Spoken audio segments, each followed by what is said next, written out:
Hello again, everyone. I'm Dr. George Simon, and welcome to another edition of the new Character Matters program.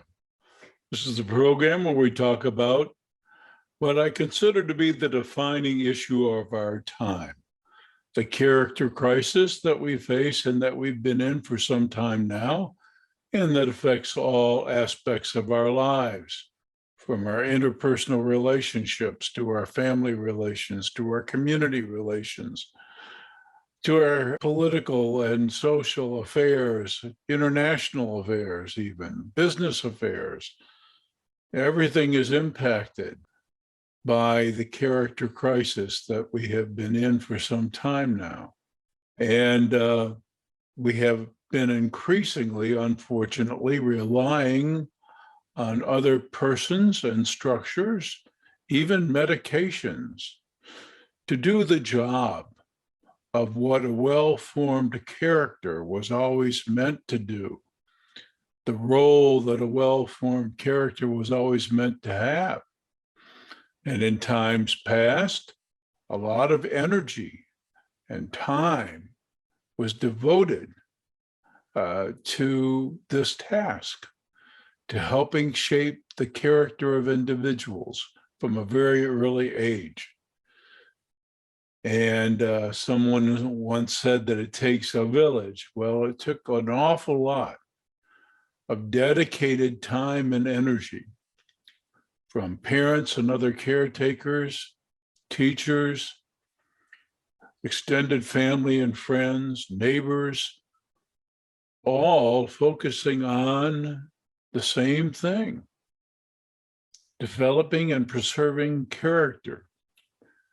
We human beings are unique among all the creatures on the planet, in that in order to become properly socialized and to function adaptively in our world, it takes many, many hours, many, many days, many, many months and years, for many, many years of our lives, to be able to do what most other creatures can do fairly quickly, because our lives are more complicated and our social structures are more complicated.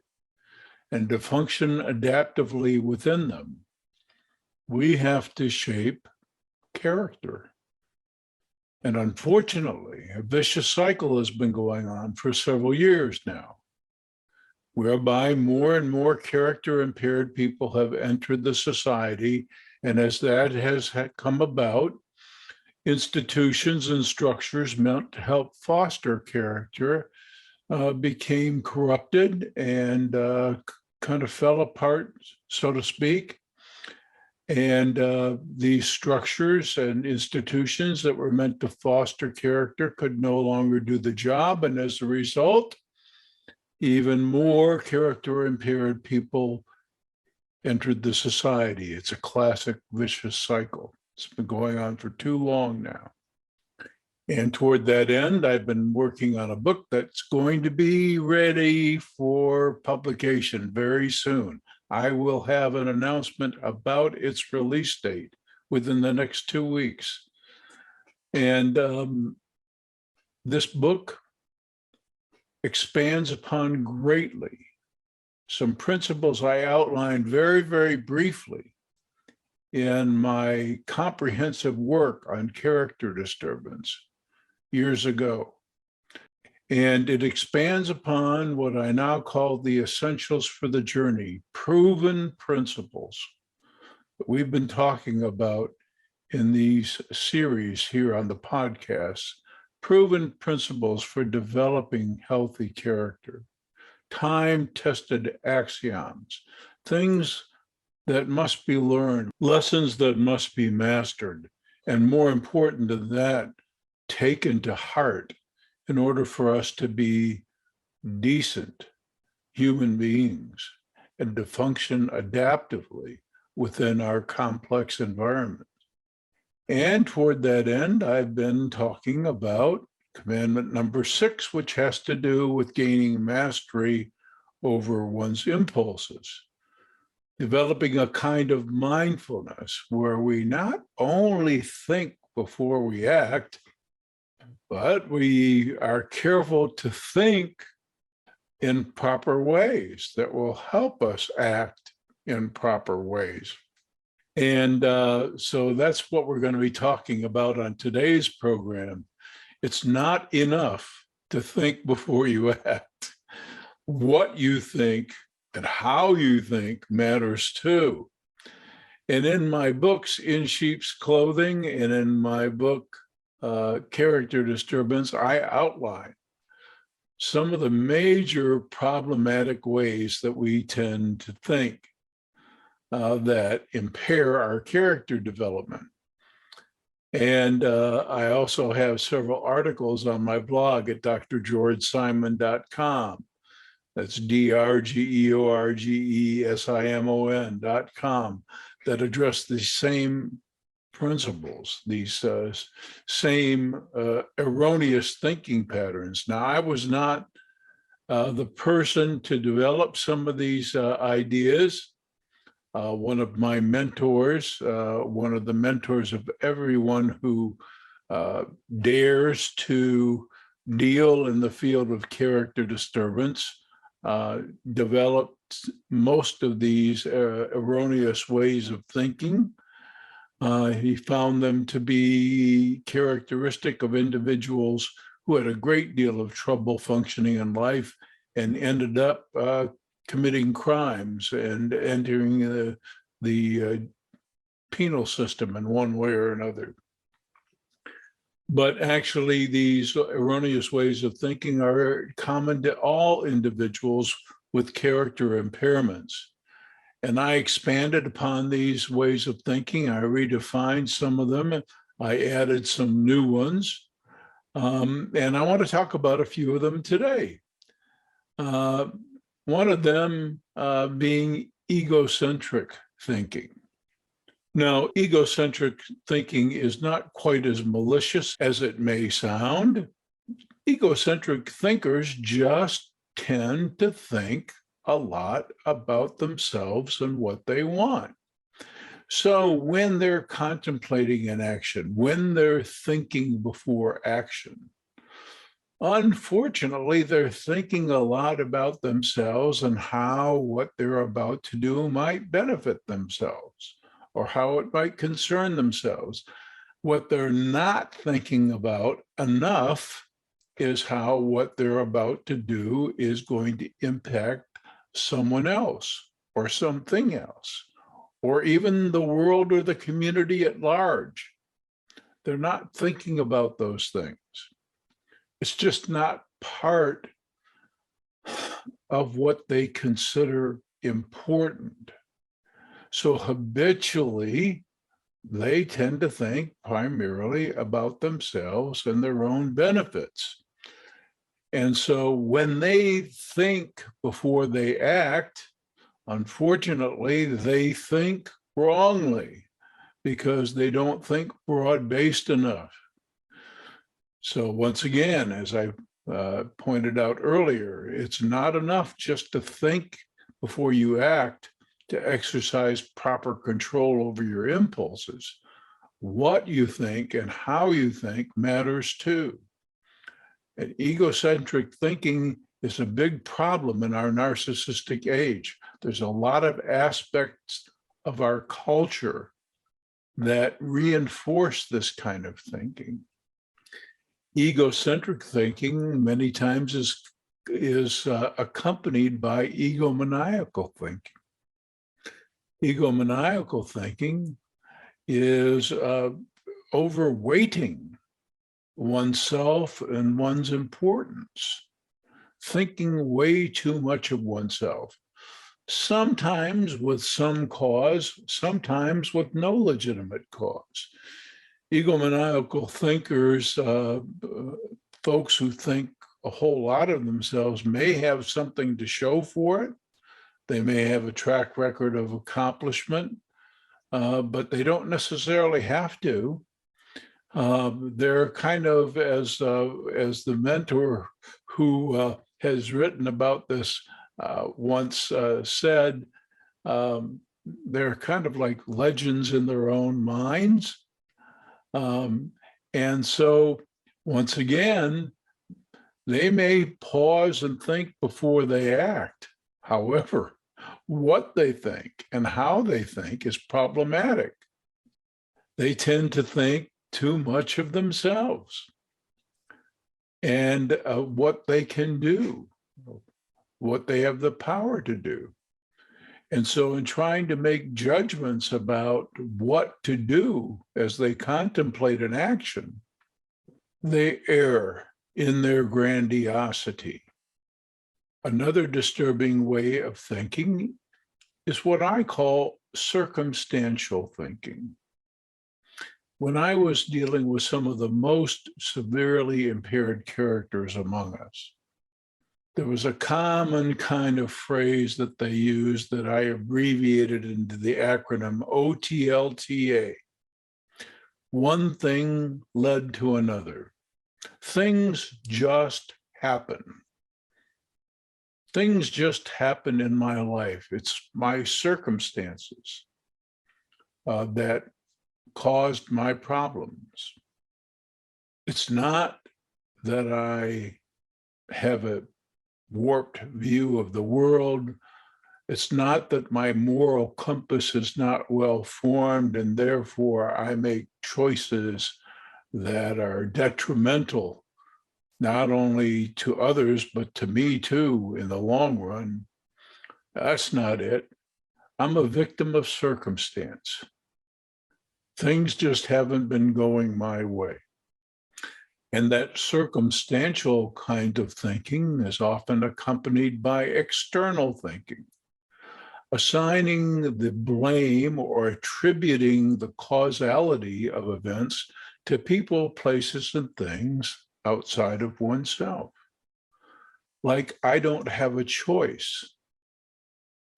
Like I don't have the ability to ponder and contemplate my role in things and what my response should be, what a healthier response might be.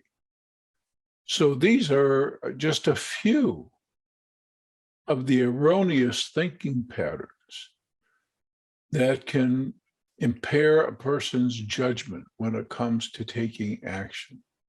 So once again, I make the point, it's not enough to stop and think. Now, the impulsive creatures among us, unfortunately, don't bother to stop and think. They just do. And they maybe think a little bit later. That's another serious problem. There are so many disturbed characters among us who do first and maybe ponder things later. But the bigger problem has to do with how we process, what we think and how we think about what we've done or what we are about to do. And there's where things get really dicey for impaired characters because they have a twisted way of thinking. In the 12-step groups that addicts participate in many times, especially alcoholics have a wonderful phrase they call stinking thinking. That's the kind of thinking that you do when you're in the throes of your addiction and your mind is working in a way that it's prone to work when you're in the grip of your addictive cycle. Stinking thinking doesn't just apply to alcoholics or those struggling with other forms of addiction. Stinking thinking is the kind of thinking that comes along with a poorly developed conscience and an underdeveloped moral compass. It's the kind of primitive thinking that children do. And in many respects, folks with character disturbances just simply didn't grow up. Of course, they grew up chronologically, and of course, they grew up in other ways too. But they didn't grow in the lessons that needed to be learned and incorporated in oneself to function in a healthy way in their relationships.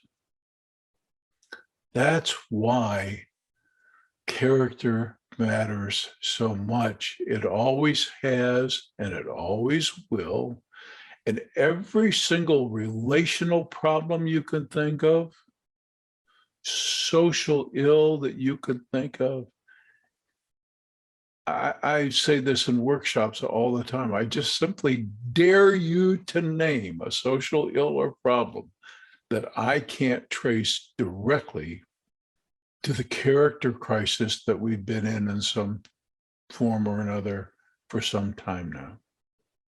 Now, I know that a lot of folks will say that we human beings have always been who we are and that there's never been a panacea on earth. This is not heaven, and that there's nothing new under the sun, and we've always had our problems.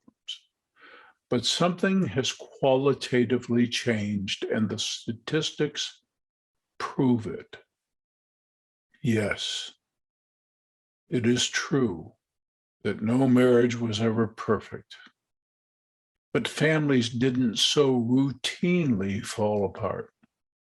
Yes, it is true that there were a lot of things that went on under the radar that didn't come into the light and receive public scrutiny. They were hidden, but that doesn't mean that they were there, abusive situations, etc. But folks did seem to have enough control over their impulses that they weren't opening fire in a crowd just to take out their wrath on as many people as they could without any compunction, simply because they were hurting. People have always hurt. People have always felt like lashing out, but they didn't do it in the ways that are so commonplace now. And why? Because they had the internal controls.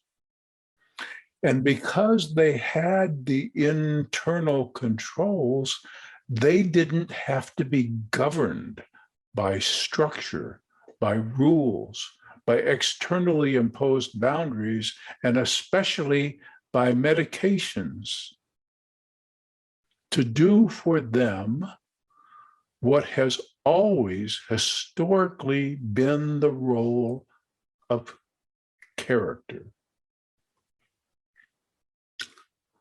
So it's clear nothing is as important as character.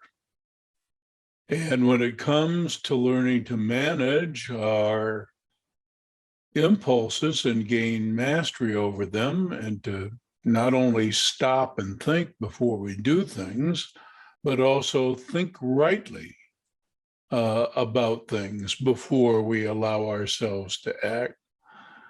Acquiring that skill takes an awful lot of character development. It takes time, patience, the influence of many mentors, and particularly it takes a lot of reinforcement for the little challenges in life, so that by the time we face the bigger challenges, the bigger stressors, those things that tax us, those things that invite us to act in all manner of sorts because they outrage us or they strike a nerve. When it comes to those bigger things, if we have practiced in those smaller things, controlling ourselves, exercising proper mindfulness, and we have a track record under our belt of managing ourselves well with the little stressors of life and gaining experience and internalizing resources, and especially internalizing control, then when those bigger, more taxing things occur, when those life circumstances are presented to us that really unnerve us in some way, then we have the internal resources to respond in a more mindful way, in a more measured way. Our impulses don't take over. So this is a careful process of development. It takes a lot of work and a lot of effort, a lot of cooperative effort. I've written many articles on this. What a complicated and arduous process the process of socialization is. And it's a much longer process, as I mentioned before, for human beings than any other creatures on the planet. We have to be able to do this. We have to acquire the skills. And all these commandments that I've been talking about are meant to help us do that. And they all work together. A person who has the proper mindset to mindfully consider what they're about to do before they do it has already come to appreciate the first commandment, that we're all connected and in ways that we can barely comprehend, and that everything we even think or do has impact, and awareness of the nature of that impact means everything. And a person with the right mindset that contemplates what they're going to do before they do it also has embraced the notion that there are no entitlements in life. And so they're not necessarily entitled to what they want just because they want it. They realize that we've been given a great gift here and that we have to treat it with reverence. They also have a balanced sense of self, neither feeling so worthless that they're always trying to prove something, or feeling so grandiose that they think they are entitled to do things that most of us wouldn't think of doing. In short, they've embraced all of the commandments that I've been talking about. They all work together to help us be better people. All these principles of living that used to be universally recognized and universally taught and instilled, and that because they haven't been, we're in the crisis of character we are today. So I'll keep writing about it. I'll keep talking about it. And as I mentioned before, in just a couple of weeks, I will have a big announcement about the availability of essentials for the journey, embracing and living the 10 commandments of character, proven principles for psychological, emotional, and spiritual health. And I invite you to access all my other work, my books, In Sheep's Clothing, Understanding and Dealing with Manipulative People, Character Disturbance, the Phenomenon of Our Age, the Judas Syndrome, and How Did We End Up Here? Guide to Surviving in This Character Disordered World of Ours.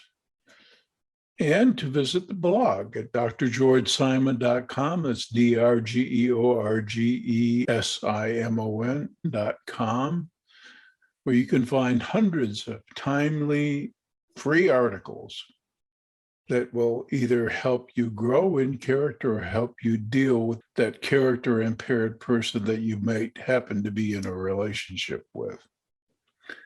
So until next time, on the next edition of the new Character Matters, I'm Dr. George Simon, thanking you for tuning in, and I'll see you next time. Take care.